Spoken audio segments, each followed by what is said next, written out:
একটি ছেলে তার রুমে রাত 12টার পরে সব দরজা জানালা সবকিছু বন্ধ করে দিচ্ছে। তারপর সে ভাবলো যে আজ সে আপত্তিকর সিনেমা দেখবে। মানে কোন সিনেমা? তো সে তার মোবাইলে ঢুকছে, তারপর সে ক্রোমে গিয়ে সার্চ করছে। তারপর শুরু করছে সেই কোন মুভি দেখা। ভিডিও চলতেছে, এমন সময় হঠাৎ সে কি যেন শুনতে পায়। তারপর তার শরীর কেঁপে ওঠে। হঠাৎ তার সামনে কি যেন দেখতে পায় সে। সে যা দেখে তা সে কোনোদিন কল্পনাও করেনি।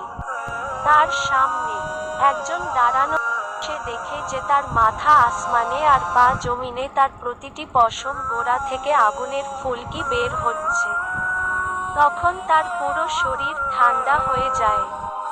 ওই দিকই সেই নোংরা চলচ্চিত্র চলছে আর তার থেকে সেই ফোনটি পড়ে যায়।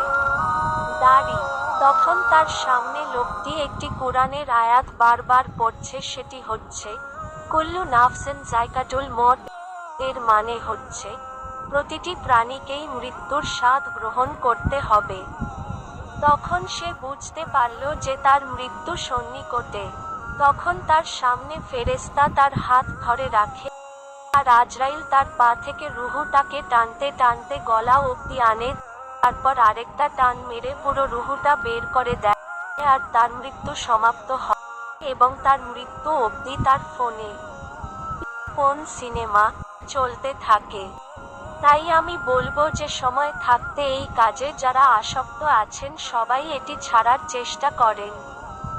আল্লাহ না করুক যদি আপনার মৃত্যু এরকম হয়, তাহলে আপনার চেয়ে অভাগা কপাল পোড়া মানুষ এই পৃথিবীতে আর কেউ হবে না।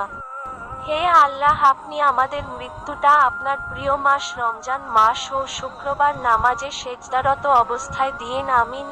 সবাই কমেন্টে আমিন লিখে যাবেন।